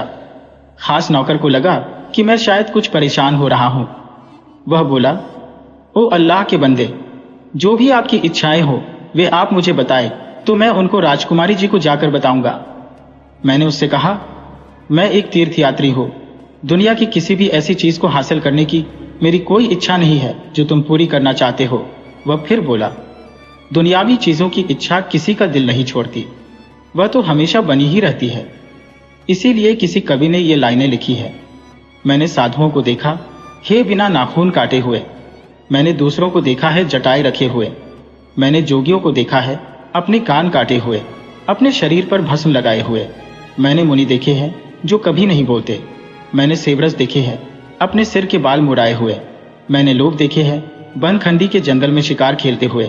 मैंने बहादुर भी देखे हैं, मैंने हीरो भी देखे हैं, मैंने बहुत सारे आक्रमण भी देखे हैं और बेवकूफ़ भी देखे हैं। मैंने वे भी देखे हैं जिनको यही पता नहीं है कि उन्हें करना क्या है, अपनी खुशहाली में सब कुछ भूल कर बैठे हैं। मैंने वे भी देखे हैं जो हमेशा खुश रहे हैं और मैंने वे भी देखे हैं जो जन्म से ही दुखी हैं। पर मैंने ऐसे आदमी कभी नहीं देखे जिनके मन में लालच नहीं होता। ये लाइनें सुनकर मैं बोला, तुमने अभी जो कुछ भी कहा है वह ठीक कहा है, पर मुझे वास्तव में कुछ नहीं चाहिए। पर अगर तुम मुझे इजाजत दो तो क्या मैं एक नोट लिख सकता हूँ जिसमें मेरी इच्छाएं लिखी होंगी, और उस नोट को तुम जब राजकुमारी जी से मिलो तो उनको दे सकते हो। ये मेरे ऊपर तुम्हारा बड़ा एहसान होगा और मुझे लगेगा कि मुझे दुनिया का सारा खजाना मिल गया है। खास नौकर बोला, मैं आपका यह काम बड़ी खुशी से कर दूंगा, इसमें तो कोई मुश्किल ही नहीं है। सो मैंने तुरंत ही एक नोट लिखा जिसमें मैंने लिखा, सबसे पहले तो मैंने उसमें अल्लाह को धन्यवाद दिया, फिर यह कहते हुए अपने हालात बताए कि मैं अल्लाह का यह बंदा कुछ दिन से इस शहर में आया हुआ है और आपकी सरकार से मुझे बहुत अच्छा व्यवहार और खातिरदारी मिली है। जैसा कि मैंने आपकी सरकार में आपके लोगों से आपके बारे में सुना है, तो मुझे आपको देखने की इच्छा जाग उठी है। मुझे लगता है कि वे गुण जो आपके लोगों ने आपके बारे में बताए हैं, उनसे 4 गुना कहीं ज्यादा वे गुण आप में होने चाहिए। आपके कुलीन लोगों ने मुझे यह इजाजत दे दी है कि मैं अपनी इच्छाओं को आपके सामने रख सकूं। इस वजह से मैं बिना किसी रस्म रिवाज के आपके सामने अपनी इच्छाएं रखना चाहता हूं। मुझे इस दुनिया का कोई भी खजाना नहीं चाहिए। मैं अपने देश का राजा हूं। मेरी यहाँ इतनी मेहनत करके इतनी दूर आने की बस एक ही वजह है, वह है मेरी तीव्र इच्छा आपसे मिलने की। वही एक उद्देश्य मुझे वहां से यहाँ इस तरह अकेले खींच लाया है। मुझे पूरी उम्मीद है कि आप मेरे ऊपर यह कृपा करके मेरे दिल की इच्छा को पूरा करेंगी। उसके बाद मैं संतुष्ट हो जाऊंगा, और कोई दूसरे एहसान अगर आप मेरे ऊपर करना चाहें तो वे आपकी खुशी के ऊपर है। पर अगर इस अभागे की यह विनती स्वीकार न हुई तो यह बंदा इसी हालत में आपके लिए जो इसके मन में भावनाएं हैं उनको अपने मन में दबाए हुए मुसीबतों को झेलता हुआ अपनी बेचैन जिंदगी को बर्बाद करते हुए इधर उधर घूमता रहेगा और मजनू और फरहाद की तरह से किसी जंगल या फिर पहाड़ पर अपनी जान दे देगा। इस तरह की इच्छाएं लिखकर मैंने वह नोट उस खास नौकर को दे दिया। वह उसको राजकुमारी जी के पास ले गया। कुछ देर बाद ही वह लौट आया और मुझे शाही हरम के दरवाजे तक ले गया। वहां पहुंचकर मैंने एक बड़ी सी उम्र वाली स्त्री को देखा। उसने बहुत सारे जवाहरात पहन रखे थे और वह सोने के स्टूल पर बैठी थी। बढ़िया कपड़े पहनकर बहुत सारे खास नौकर और दूसरे नौकर उसके सामने अपने हाथ अपने दूसरे कंधे पर रखे वहां खड़े हुए थे। मैंने उसको यह सोचते हुए कि यह राजकुमारी के मामलों की देखभाल करने वाली होगी और उसे एक इज्जतदार स्त्री समझते हुए झुककर सलाम किया। उस बड़ी स्त्री ने पलटकर मेरे सलाम का जवाब दिया और बोली, आओ बैठो, यहाँ तुम्हारा स्वागत है। सो वह तुम हो जिसने राजकुमारी जी को इतना प्यारा सा नोट लिखकर भेजा था। यह सुनकर शर्म से मैंने सिर झुका लिया और चुपचाप बैठा रहा। कुछ देर बाद वह बोली, ओ नौजवान, राजकुमारी जी ने आपको अपना सलाम भेजा है और कहा है कि मुझे शादी करने में कोई ऐतराज नहीं है, जैसा कि आपने अपने नोट में लिखा है। पर आपके राज्य के बारे में मुझे कहना यह है कि आपको इस भिखारी की हालत में देखकर आपको एक राजा सोचना और आपको राजा बनने का गर्व होना, यह सब मेरी समझ से बाहर है। इसीलिए सब लोग एक बराबर हैं। हालांकि उनमें से कुछ लोग मोहम्मद साहब को मानने वाले होने की वजह से ऊंचे हो सकते हैं। मुझे भी काफी समय से यह इच्छा है कि मैं शादी करूं, और क्योंकि जैसे आपकी दुनियावी संपत्ति में कोई रुचि नहीं है, उसी तरह से अल्लाह ने मेरी रुचि भी कुछ ऐसी ही बनाई है। लेकिन एक शर्त है कि आप पहले मेरी शादी का हिस्सा यानी मेहर यानी राजकुमारी की भेंट इकट्ठा कर लें। वह बड़ी उम्र वाली स्त्री ने आगे जोड़ा, और वह मेहर है मेरा एक काम जिसे अगर आप कर सकें तो। मैं बोला, मैं हर काम के लिए तैयार हूं। आपके काम को पूरा करने के लिए मैं अपनी सारी संपत्ति और जान तक भी लगा सकता हूं। आप मुझे बताइए कि वह काम क्या है।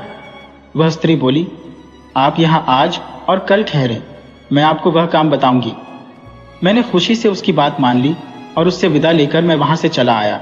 इस बीच दिन तो बीत गया और फिर आई रात। रात को एक खास नौकर मुझे बुलाने के लिए आया और वह मुझे हरम में ले गया। वहां पहुंचकर मैंने देखा कि वहां बहुत सारे कुलीन लोग, अक्लमंद लोग, गुणी लोग और अल्लाह को जानने वाले संत लोग मौजूद थे। मैं भी उन सब के साथ वहां जाकर बैठ गया। इस बीच खाने के लिए दस्तरख्वान बिछाया गया। मीठे और नमकीन के बहुत सारे तरीके के खाने वहां लाए गए। उन सब ने खाना शुरू कर दिया। उन्होंने मुझसे भी खाना खाने के लिए कहा, तो मैंने भी उनके साथ खाना खाया। जब खाना खत्म हो गया तब हरम के अंदर से एक दासी आई और बोली, बहरावर कहाँ है, उसे बुलाओ। जो नौकर वहां खड़े थे वे उसको लेकर तुरंत ही वहां आ गए। वह देखने में एक बहुत ही इज्जतदार आदमी लग रहा था। उसकी कमर से सोने और चांदी की कई चाबियां लटकी हुई थी। मुझे सलाम करके वह मेरे पास ही बैठ गया। उसी दासी ने फिर कहा, ओ बहरावर, जो कुछ तूने सुना वह सब ठीक ठीक इनको बता। बहरावर मेरी तरफ घूमा और बोला, ओ दोस्त, हमारी राजकुमारी के पास हजारों दास है, पर मैं उनका सबसे प्यारा पुश्तैनी दास हूँ। वह उनको लाखों रुपए का व्यापार करने के लिए बहुत सारा सामान लेकर अलग अलग देशों को भेजती है, जिसको वे अपनी देखभाल में ले जाते हैं। जब ये लोग अपने अपने उन देशों से व्यापार करके वापस आते हैं जिन जिन देशों को इन्हें भेजा गया है, तब राजकुमारी जी खुद उन सब से जहां जहां वे व्यापार करने के लिए गए थे उन देशों के रीति रिवाजों के बारे में पूछताछ करती है और उनको ध्यान से सुनती है। एक बार ऐसा हुआ कि यह सबसे नीच दास व्यापार करने के लिए नीमरोज शहर गया। ये देखकर कि वहां सारे लोग काले कपड़े पहने घूम रहे हैं और बराबर रो रहे हैं और आहें भर रहे हैं, तो मुझे ऐसा लगा कि उनके ऊपर कोई बहुत बड़ी मुसीबत आ पड़ी है। मैंने बहुतों से इस माहौल की वजह पूछी, पर कोई मेरे किसी सवाल का जवाब नहीं देता था। एक दिन जैसे ही सुबह हुई, शहर के सारे लोग, चाहे वे छोटे थे या बड़े, ऊंचे थे या नीचे, गरीब थे या अमीर, शहर के बाहर गए और आपस में एक मीटिंग करने लगे। वहां के देश का राजा भी अपने घोड़े पर सवार होकर अपने कुलीन लोगों को साथ लेकर वहां पहुंचा हुआ था। उन सब ने एक लाइन बना रखी थी और वे सब एक लाइन में खड़े हुए थे। मैं भी उनके साथ ही उस अजीब दृश्य को देखने के लिए खड़ा हुआ था, क्योंकि उस तरह से खड़े होने के ढंग से मुझे ऐसा लग रहा था कि वे वहां किसी का इंतजार कर रहे थे। करीब 1 घंटे बाद एक देवदूत जैसा सुंदर नौजवान, जो करीब 15-16 साल का रहा होगा, बहुत जोर की आवाज करता हुआ भूरे बैल पर सवार होकर एक हाथ में कुछ पकड़े हुए दूर से आता हुआ दिखाई दिया। वह हमारे पास आकर खड़ा हो गया। फिर वह बैल पर से उतर गया और नीचे पालथी मारकर बैठ गया। उसकी एक हाथ में घोड़े की लगाम थी और दूसरे में नंगी तलवार। एक गुलाबी रंग का सुंदर सा नौकर उसके साथ था। नौजवान लड़के ने उसके हाथ में कुछ दिया, जिसको लेकर उसने शुरू से आखिर तक सबको दिखाया, पर वह कोई ऐसी चीज थी जिसको जिसने भी देखा वह बहुत जोर से रोया। इस तरह उसने उस चीज को एक के बाद हर एक को दिखाया और हर एक को रुलाया। फिर इसको बाद वह लाइन के शुरू में चला गया और फिर अपने मालिक के पास चला गया। जैसे ही वह उसके पास गया तो वह नौजवान उठकर खड़ा हो गया और अपनी तलवार से उस नौकर का सिर उसके धड़ से अलग कर दिया। अपने बैल पर चढ़कर वह फिर से उसी दिशा में चला गया जिधर से वह आया था। वहां खड़े सारे लोग उसको जाते देखते रह गए। शहरी लोग सब वापस आ गए। मुझे यह सब बहुत अजीब लगा, तो मैं उत्सुकता से सबसे पूछने लगा कि यह अजीब घटना कैसी थी। इस बात की सफाई जानने के लिए मैंने उनको पैसे का लालच भी दिया, उनसे विनती भी की, उनकी चापलूसी भी की कि वह नौजवान कौन था, उसने यह काम क्यों किया, वह कहां से आया था और फिर कहां चला गया।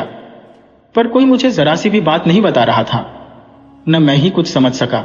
जब मैं घर वापस आया तो मैंने इस घटना के बारे में राजकुमारी जी को बताया जो मैंने देखी थी। उस दिन से राजकुमारी जी भी परेशान है। वह भी इस बात को जानने के लिए बहुत चिंतित है कि उसकी वास्तविक वजह क्या है। इसीलिए उन्होंने इसी बात का पता लगाने के लिए अपनी मेहर की यह शर्त रखी है कि जो कोई आदमी उस घटना की सच्ची कहानी पता करके लाएगा वह उसी से शादी करेंगी।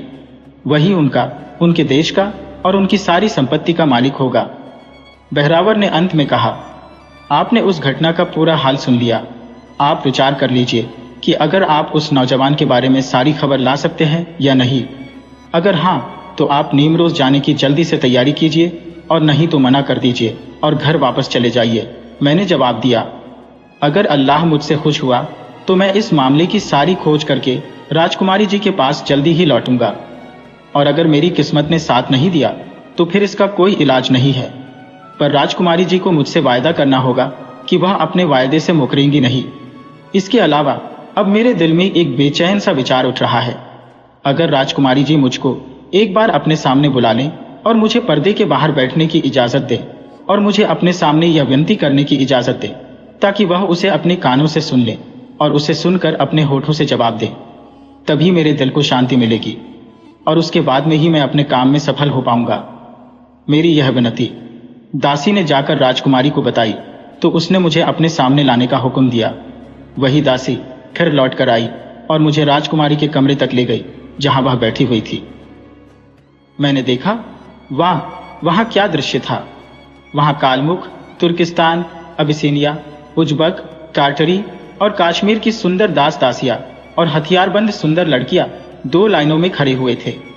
सभी ने कीमती गहने पहन रखे थे और सभी अपने सीने पर अपनी एक बाह को दूसरी बाह पर रखी खड़े हुए थे।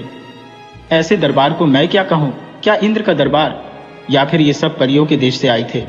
इनको देखकर मेरे दिल से एक आह सी निकल गई और मेरा दिल धड़कने लगा, पर मैंने उसको जबरदस्ती दबाकर रखा हुआ था।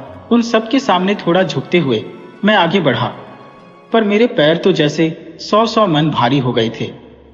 जब भी मैं किसी लड़की की तरफ देखता तो मेरा दिल उसकी तरफ बढ़ने के लिए मना करने लगता। कमरे के एक तरफ एक पर्दा लटका हुआ था और उसके पास ही जवाहरातों से जड़ा हुआ एक स्टूल रखा हुआ था। इसके अलावा वहां चंदन की लकड़ी की एक कुर्सी भी रखी हुई थी। दासी ने मुझे जवाहरातों से जड़े हुए स्टूल पर बैठने का इशारा किया तो मैं उस पर बैठ गया। वह खुद चंदन की लकड़ी की कुर्सी पर बैठ गई। फिर वह मुझसे बोली, अब आपको जो कुछ कहना हो वह दिल से और साफ साफ कहो। मैंने सबसे पहले तो राजकुमारी जी के गुणों का न्याय का और उनकी दरियादिली का बखान किया। फिर मैंने उनसे कहा, जब से मैं इस देश के अंदर आया हूं, मैंने अपने हर पड़ाव पर यात्रियों के लिए रहने की जगह और बड़ी बड़ी इमारतें देखी हैं। उनमें हर तरह के नौकर चाकर और दूसरी जरूरतों के लोग उन यात्रियों की सेवा के लिए रखे हुए हैं। मैंने यहाँ अपने हर पड़ाव पर 3 दिन गुजारे हैं और जब मैं चौथे दिन वहां से चलने के लिए होता हूँ तो भलमनसाहत में कोई यह नहीं कहता कि आप जाइए, बल्कि जो भी चीज और फर्नीचर मैंने वहां इस्तेमाल किया हुआ होता है वे उसके लिए कहते हैं कि वह सब मेरा है। मैं उन्हें चाहे ले जाऊं या बेच जाऊं या फेंक जाऊं और या फिर उन्हें अपने भविष्य में इस्तेमाल करने के लिए सोचने तक के समय के लिए किसी कमरे में बंद कर जाऊं और फिर जब चाहे जब आकर ले जाऊं। ये सब मेरी खुशी पर है। मैंने ऐसा ही किया। पर आश्चर्य की बात तो यह है कि अगर कोई अकेला मेरे जैसा तीर्थयात्री को ऐसा स्वागत मिले तब तो हजारों यात्री आपके राज्य में आ जाएंगे और आपकी उन जगहों में रहेंगे। और अगर हर आदमी को इसी तरह का स्वागत मिलता रहा तब तो बहुत पैसा खर्च हो जाएगा। इतना सारा पैसा आएगा कहां से, जहां से उसे इस पर खर्च किया जाएगा। और उस खर्च का नाम क्या होगा? इसके लिए तो कारवों का खजाना भी कम पड़ जाएगा। और अगर हम राजकुमारी जी के राज्य को देखें तो साफ दिखाई देता है कि उनके राज्य की आमदनी तो इसके रसोई घर के लिए भी काफी नहीं है। दूसरे खर्चों की तो बात ही छोड़ दो। राजकुमारी जी, अगर आप अपने मुंह से इस बात पर थोड़ी रोशनी डाल सकें तो शायद मेरा दिमाग कुछ शांत हो। उसके बाद मैं नीमरोज चला जाऊंगा और किसी तरह वहां पहुंचकर उस अजीबोगरीब घटना के बारे में पूरी जानकारी लेकर आपकी सेवा में हाजिर होता हूं। अगर अल्लाह ने मेरी जान बख्श दी तो मैं राजकुमारी जी के पास लौट कर आता हूं और अपने दिल की इच्छा पूरी करता हूं। यह सुनकर राजकुमारी खुद बोली, ओ नौजवान, अगर तुम्हारी यह इच्छा बहुत ज्यादा है कि तुम इन हालातों को पूरी तरीके से जानो तो तुम्हें यहाँ आज और रुकना पड़ेगा। मैं तुम्हें शाम को बुलाऊंगी और अपने इस बड़े खजाने का राज तुम्हें बिना कुछ भी छिपाए बताऊंगी। इससे संतुष्ट होकर मैं वहां से चला गया और यह सोचते हुए बड़ी बेचैनी से शाम का इंतजार करने लगा कि कब शाम आएगी और कब राजकुमारी के खजाने के बारे में जानने की मेरी उत्सुकता शांत होगी। इस बीच में एक खास नौकर कुछ ढकी हुई थालियां कुछ लोगों के सिर पर लदवाकर वहां लेकर आया और उनको मेरे सामने लाकर रख दिया और बोला, राजकुमारी जी ने आपके लिए अपनी मेज से यह खाना भेजा है, मेहरबानी करके आप इसे खाएं। जब उसने उन थालियों को खोला तो उनमें से मांस की नशीली खुशबू मेरे दिमाग में बस गई और मेरी तो आत्मा तक संतुष्ट हो गई। मैंने खूब पेट भरकर खाया और बाकी बचा हुआ खाना मैंने राजकुमारी जी को धन्यवाद के साथ वापस भेज दिया। आखिर जब सारे दिन का यात्री सूरज थक कर अपने घर चला गया और चांद अपने साथियों के साथ अपने महल से बाहर निकला, तब एक दासी मेरे पास आई और बोली, आइए राजकुमारी जी आपको बुला रही है। मैं उसके साथ चल दिया। वह मुझे राजकुमारी जी के अपने कमरे में ले गई। वहां हो रही रोशनी का कुछ ऐसा असर था कि उसके सामने शब कद्र भी हल्की पड़ रही थी। कीमती कालीन पर सोने के काम किए गए कपड़े चढ़े मसनद रखे हुए थे। जवाहरात जड़े हुए ब्रोकेट के कपड़े से ढके हुए तकिए भी रखे हुए थे। उन पर मोतियों की झालरें लटकी हुई थी। मसंदों के सामने ही जवाहरातों से जड़े हुए और उन्हीं के फूल पत्ते लगे हुए नकली पेड़ खड़े थे। वे पेड़ देखने में ऐसे लग रहे थे जैसे असली हो। वे सोने की क्यारियों में लगे हुए थे। दानिये और बानिये हाथ को कई दास और दासियां हाथ जोड़े खड़े हुए थे। उनकी आंखें नीची थी और वे सब बड़ी इज्जत से खड़े थे। गाने नाचने वाली लड़कियां तैयार साजों के साथ तैयार खड़ी थी। यह दृश्य देखकर तो मेरी सारी इंद्रियां सुन्न पड़ने लगी। मैंने अपने साथ आई हुई दासी से कहा, यहाँ तो दिन में भी इतनी खुशी का दृश्य है और रात को भी कितना शानदार दृश्य रहता है कि हर दिन ईद का दिन होता है और हर रात शबे बारात होती है। इसके अलावा अगर कोई दुनिया भर का भी राजा हो तो इतनी शानो शौकत से नहीं रह सकता। क्या राजकुमारी जी का दरबार हमेशा ही ऐसा रहता है?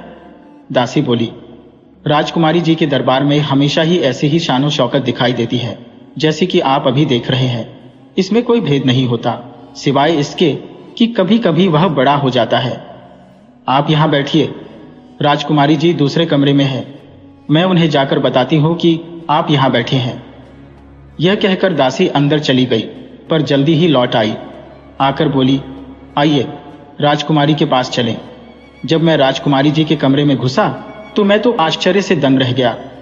मुझे तो यही पता नहीं चला कि दरवाजा कहाँ है और दीवारें कहाँ है, क्योंकि वे सब अलेप्पो के शीशों से ढके हुए थे।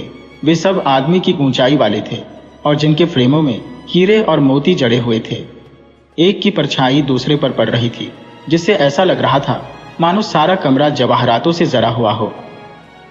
एक तरफ को एक पर्दा लटका हुआ था जिसके पीछे राजकुमारी बैठी हुई थी। पर्दे के पास ही दासी बैठ गई। उसने मुझे भी बैठने के लिए कहा। फिर उसने राजकुमारी की इजाजत से यह कहना शुरू किया, सुनो ओ अक्लमंद नौजवान, इस देश का सुल्तान एक बहुत ही ताकतवर राजा था। इस घर में उसके 7 बेटियां थी। एक दिन उसके घर में कोई त्योहार था और उसकी 7 बेटियां उसके सामने बहुत बढ़िया बढ़िया कपड़े पहने खड़ी थी। वे सब 16-16 जवाहरात पहने थी, 12-12 गहने पहने थी और अपने बालों में हाथी दांत पहने थी। उनको उस तरह खड़ी देखकर राजा के दिमाग में कुछ आया और वह अपनी बेटियों से बोला, अगर तुम्हारा पिता एक राजा ना हुआ होता और तुम लोग किसी गरीब आदमी के घर पैदा हुई होती, तब तुम्हें राजकुमारी कौन कहता? इसके लिए तुम लोग अल्लाह को धन्यवाद दो कि तुम राजकुमारी कहलाती हो। तुम्हारी सारी खुशकिस्मती मेरी ही वजह से है। उसकी 6 बेटियों का दिमाग एक जैसा चलता था। वे बोली, योर मैजेस्टी ठीक कहते हैं, हमारी सारी खुशियां केवल आप ही की वजह से है। पर उसकी 7वीं बेटी, जो उम्र में तो सबसे छोटी थी पर समझदारी और अक्ल में उन सब में बड़ी थी, चुपचाप खड़ी रही। उसने अपनी बहनों की तरह से जवाब नहीं दिया, क्योंकि जो वह कहना चाहती थी वह कहना ठीक नहीं था। राजा को उसको चुपचाप खड़ी देखकर कुछ गुस्सा सा आ गया। वह उससे बोला, बेटी तुमने कुछ नहीं कहा, इसकी क्या वजह है? तब राजकुमारी ने अपने दोनों हाथ एक रुमाल से बांध लिए और नम्रतापूर्वक जवाब दिया, अगर योर मैजेस्टी से मैं जान की बख्शीश पाऊं और अपनी बात की माफी पाऊं तो यह दासी आपके ऊपर अपना दिल खोल सकती है। राजा बोले, बोलो क्या बोलना चाहती हो? राजकुमारी बोली, ओ ताकतवर राजा, आपने सुना होगा कि सच हमेशा कड़वा होता है। उसकी वजह से अपनी जिंदगी की परवाह न करते हुए मैं आपसे यह कहने की हिम्मत करती हूँ कि उस बड़े लिखने वाले ने जो कुछ भी मेरी किस्मत में लिख दिया है उसे कोई नहीं टाल सकता। उसको बदलने के लिए चाहे हम अपने आप ही अपने पैर क्यों ना घायल कर लें और चाहे कालीन में सिर गड़ा गड़ा कर प्रार्थना क्यों ना कर लें, जो कुछ भी किसी की किस्मत में लिखा हुआ है वह तो होकर ही रहेगा। वह सारी ताकतों का मालिक जिसने आपको राजा बनाया है, उसी ने मुझे भी राजकुमारी बनाया है। उसके पास इतनी ताकत है कि उसके राज्य में किसी और को कोई ताकत नहीं है। आप मेरे राजा हैं और मेरा भला करने वाले हैं। अगर मैं आपके पैरों के नीचे की धूल का अपनी आंखों में सुरमा बनाकर लगाऊं तो वह मेरा हो जाएगा, पर किस्मत तो हर एक की अपनी अपनी होती है और उसी के साथ रहती है। राजा उसकी यह बात सुनकर बहुत गुस्सा हुआ। उसका जवाब उसको बहुत नाखुश करने वाला था। वह गुस्से में बोला, तुम्हारे इतने छोटे से मुंह से इतने बड़े शब्द निकल रहे हैं, इसके लिए अब तुम्हारी यही सजा है कि तुम अपने ये सारे जवाहरात और गहने निकाल दो और तुमको एक कुर्सी पर बैठाकर जंगल में ऐसी जगह बिठा दिया जाए जहां न कोई आदमी हो न कोई आदमजाद। तब हम देखेंगे कि तुम्हारी किस्मत में क्या लिखा है। वीडियो अच्छी लगी हो तो इसे लाइक करें और ऐसी ही मज़ेदार कहानियों के लिए चैनल को सब्सक्राइब करें और बेल आइकन दबाएं। ज़्यादा से ज़्यादा अपने दोस्तों को शेयर करें। धन्यवाद।